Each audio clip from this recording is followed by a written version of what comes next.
নমস্কাৰ, মোৰ নাম প্ৰজিতা বৰদলৈ। মই এগৰাকী চিকিৎসক আৰু মই কানাডা এডমণ্টনৰ পৰা আজি আপোনালোকলৈ অসমবাসীলৈ দুআষাৰমান কথা ক'বলৈ ওলাইছোঁ। মইতো আপোনালোকৰ পৰা বহুত দূৰত আছোঁ। কানাডালৈ অহা আজি 15 বছৰেই হ'ল। মোৰ স্বামী আৰু সন্তান 2 সন্তানৰ সৈতে মই আজি ইয়াতেই থাকোঁ। গতিকে অসমবাসীৰ কথা মনলৈ আহি থাকে আৰু বিশেষকৈ এতিয়া এই কৰোনা ভাইৰাছৰ যিটো মহামাৰী হৈছে সেই সময়ত মই আপোনালোকৰ কথা চিন্তা কৰি আছোঁ আৰু কেনেকৈনো হেল্প কৰিব পাৰোঁ ইমান দূৰত থাকি সেই কথাই ভাবিছোঁ। সেয়েহে মই এই ভিডিঅ'টো বনাইছোঁ। আৰু কৰোনা ভাইৰাছ এতিয়া যোৱা 3 মাহতে প্ৰথমতে আৰম্ভ হ'ল চীন দেশত আৰু তাৰ পৰা ইমান পটককৈ গোটেইবোৰ দেশলৈ সংক্ৰমিত হৈছে, সেইটো এটা যথেষ্ট চিন্তাৰ বিষয়। এই মহামাৰীৰ যিটো সংক্ৰমণ কৰাৰ ৰেট সেইটোৰ বিষয়ে ইয়াত প্ৰকাশ পায়। গতিকে মই এইটো কথাও জনাব খুজিছোঁ যে এই ৰোগটো নতুন আমাৰ কাৰণে। আমি মানুহৰ আগতে এই ৰোগ হোৱা নাছিলে আৰু ই চীন দেশৰ পৰা আহিছে আৰু তাত প্ৰথমতে বাদুলি আৰু সাপৰ যিটো DNA সেই DNA বিলাক মিউটেশ্যন হৈ পেলাই এই ৰোগৰ সৃষ্টি হোৱা বুলি বিজ্ঞানীবিলাকে দাবী কৰিছে। গতিকে এই ৰোগৰ চিকিৎসাও এতিয়ালৈকে আমি ভালদৰে নাজানো আৰু এই ৰোগৰ আমি কোনো ভেকচিনো এতিয়ালৈকে বনাব পৰা হোৱা নাই। গতিকে এই ৰোগ প্ৰতিৰোধ কৰাৰ মাত্ৰ এটাই উপায়, এই ৰোগটো আমি সংক্ৰমিত হোৱাৰ পৰা বচাব লাগিব। সেই সংক্ৰমিত হোৱাৰ পৰা আমি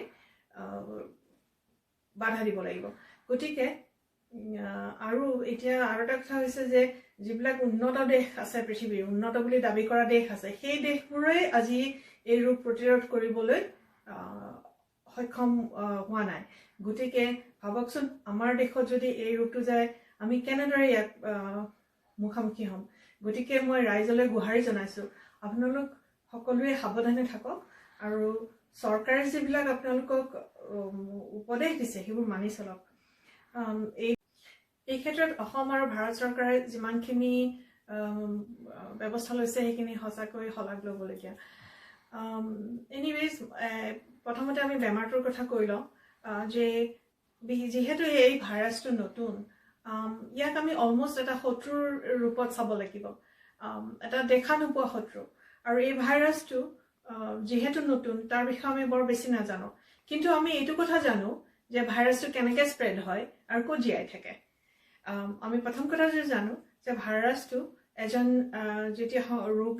এজন লোক যেতিয়া ৰোগত আক্ৰান্ত হয়, সেই লোকজনৰ কাহ বা কাহিলে বা কফ ওলালে যিটো ড্ৰপলেট হিচাপে যিবিলাক আমাৰ বীজাণু ওলায়, যিটো ড্ৰপলেট ইনফেকশ্যন বুলি কয়, যেনেকৈ কাহ আৰু কফৰ দ্বাৰা ই বিয়পে। আৰু প্ৰথমতে মানুহজনৰ শৰীৰলৈ গ'লে এই বীজাণুটোৱে খুব সোনকালেই 100ৰ পৰা হাজাৰৰ পৰা লাখৰ পৰা কোটিলৈ বাঢ়ি যায় আৰু পটককৈ সেই মানুহজন খুব এটা ডাঙৰ চ'ৰ্চ হৈ যায় বেলেগ মানুহবিলাক ইনফেক্ট কৰিবলৈ। গতিকে সেই মানুহজনৰ শৰীৰৰ পৰা ওলোৱা সেই বীজাণুবোৰ মানুহজনৰ কাপোৰ কানি বা তেখেতৰ হাতত বা সেই হাতখনেদি বেলেগ বস্তু চুলে এইদৰে বিয়পি পৰে। গতিকে তেওঁৰ চাৰিওকাষে থকা পৰিৱেশটোত এই বীজাণুটো বিয়পি পৰে। আৰু দ্বিতীয় কথা হ'ল, মানুহৰ শৰীৰৰ পৰা ওলাই পেলাই এই ভাইৰাছটো খুব বেছি দিনলৈ বাহিৰত জীয়াই থাকিব নোৱাৰে, কাৰণ সি জীয়াই থাকিবলৈ আৰু এটা লিভিং অবজেক্ট লাগে, এটা জীৱিত এটা বাহন লাগে। গতিকে এজন মানুহৰ শৰীৰৰ পৰা ওলাই সি যদি অলপ দিনৰ ভিতৰত বেলেগ এজন মানুহৰ শৰীৰত যাব নোৱাৰে, সেই ভাইৰাছটো তাতে মৃত্যু হয়। গতিকে আমি এই বস্তুটো আমাৰ ভাইৰাছ স্প্ৰেড কৰিবৰ কাৰণে এই পইণ্টটো ল'ব লাগিব। অলমষ্ট লাইক আমি শত্ৰুৰ লগত যুদ্ধ কৰিবলৈ আমি যেনেকৈ শত্ৰুৰ প্ৰত্যেকটা চাল আমি জানিব লাগিব, এখন যুদ্ধ চিনিবলৈ যেনেকৈ শত্ৰুবিলাকে আপোনাক বাই এয়াৰ এটেক কৰিব নে বাই লেণ্ড নে বাই পানী সাগৰেদি আহি আপোনাক যুদ্ধ কৰিব, সেই কথাটো আপুনি জানিলে আপুনি সেই হিচাপে ডিফেন্স কৰিব পাৰে। ঠিক তেনেদৰে আপুনি যেতিয়া ভাইৰাছটোৰ বিষয়ে জানি ল'লে যে এনেকৈ ভাইৰাছটো স্প্ৰেড হয়, তেতিয়া আমি সেই ভাইৰাছটো স্প্ৰেডটো আমি ৰখাই পেলাই আমি বেমাৰটো আমি তাতে ষ্টপ কৰিব পাৰোঁ। গতিকে আমি সেই হিচাপে আমাৰ যুদ্ধত যেনেকৈ আপোনাৰ কিছুমান কূটনীতিৰ প্ৰয়োজন, ঠিক তেনেদৰে আমি এই ভাইৰাছৰ সৈতে যুদ্ধ কৰিবলৈকো আমি আমাৰ কূটনীতি, আমাৰ বুদ্ধিমত্তা ইউজ কৰিব লাগিব। আৰু সেয়েহে আপুনি চৰকাৰে যিদৰে কৈছে আপুনি হাত ধোৱা ফ্ৰিকুৱেণ্টলি ধুবলৈ, সেইটো এটা খুব ভাল কথা।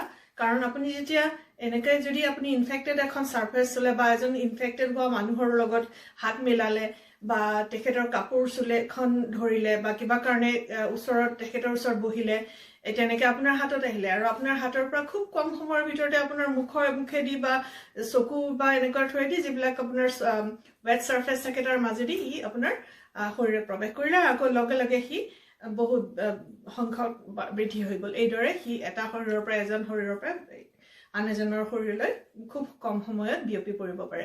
গতিকে এতিয়া আমি গম পালোঁ যে এই শত্ৰুৰ ছালটো কি, ই কেনেকৈ স্প্ৰেড কৰে, ক'ত থাকিব পাৰে।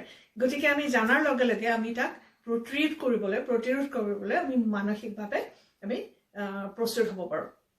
গতিকে মনত ৰাখিব ৰাইজ, প্ৰথম কথা, যেতিয়া আপুনি দেখিলে যে কোনো এজন লোক এই ৰোগৰ দ্বাৰা আক্ৰান্ত হোৱাৰ সম্ভাৱনা আছে, যেনেদৰে আপুনি ক'ৰবাৰ বাহিৰৰ পৰা আহিলে, ভ্ৰমণ কৰি আহিলে, য'ত এই ৰোগ সংক্ৰামিত হৈ আছে, আপুনি নিজকে আইচলেট কৰি ৰাখিব, যিদৰে চৰকাৰে কৈছে ছেল্ফ আইচলেশ্যন 2 সপ্তাহৰ বাবে।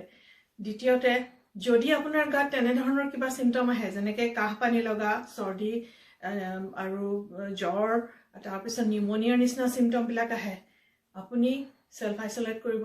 লগে লগে আপুনি চিকিৎসকৰ পৰামৰ্শ ল'ব।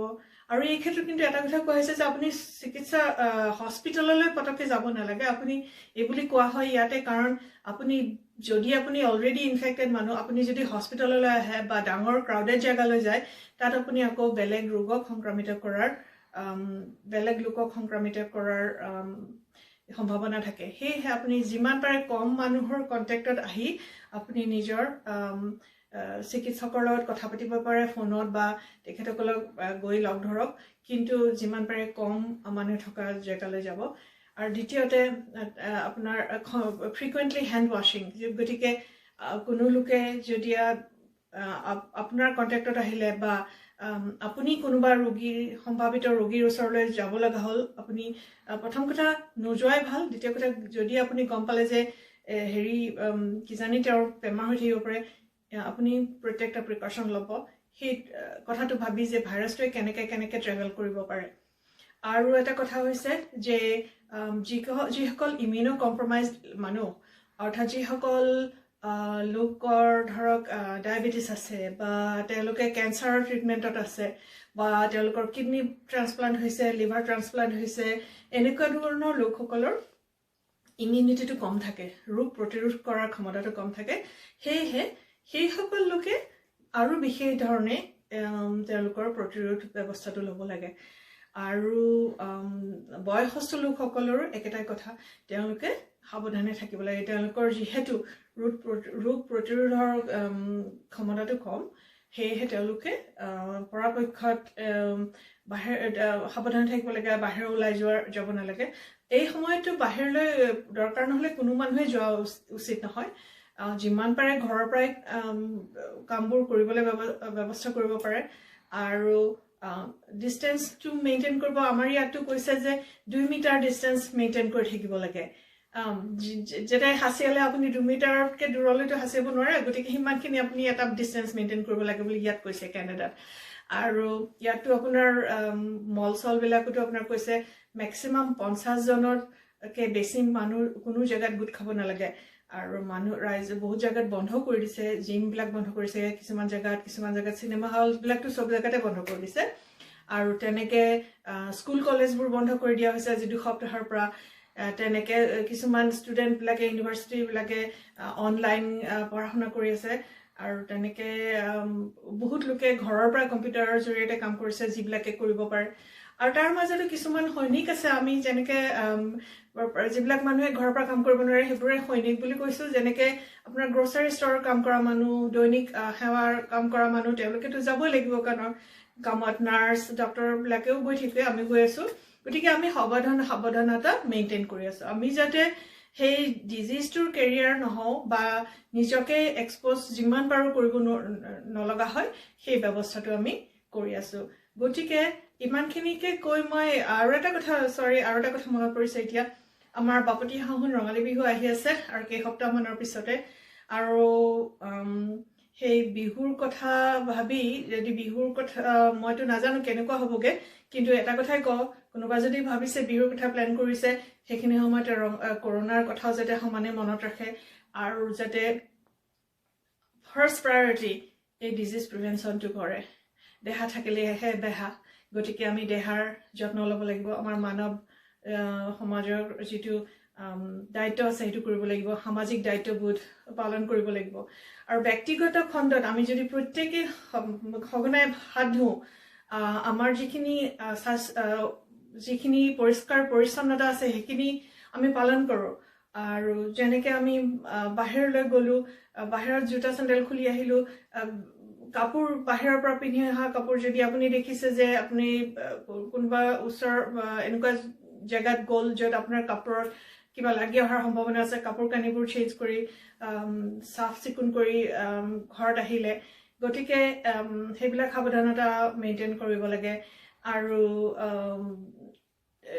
সকলোৱে যাতে সজাগ হয় আমি ব্যক্তিগত খণ্ডত যদি এইখিনি কৰিলে আমাৰ সমাজতো সেই একেটা চেঞ্জ আমি দেখা পাম আৰু সেই সামাজিকভাৱে আমি যেতিয়া একগোট হৈ পেলাই আমি যেতিয়া এই ৰোগৰ মুখামুখি হ'ম আমি তাক প্ৰতিৰোধ কৰিব পাৰিম মনত ৰাখিব অসমৰ পৰা মোগল 17 বাৰ আহি ঘূৰি গৈছিল কাৰণ অসমীয়া লোক খুব সাহসী আৰু তেওঁলোকে দৃঢ় গতিকে আমি সেই দৃঢ়তা এই ক্ষেত্ৰতো আমি দেখুৱাব লাগিব সেই দৃঢ়তা যিটোৱে আমাৰ সমাজখনক এই মহামাৰীৰ পৰা ৰক্ষা কৰিব পাৰে আৰু এই সকলো লোককে এই সজাগতাটো আপোনালোকে জনাওক যিসকল ষ্টুডেণ্ট আছে তেওঁলোককো মই অনুৰোধ কৰিছোঁ তেওঁলোকে যাতে তেওঁলোকৰ নিজৰ এইখিনি যিখিনি কেয়াৰ আছে ছেফটি আছে সেইখিনি মেইনটেইন কৰে আৰু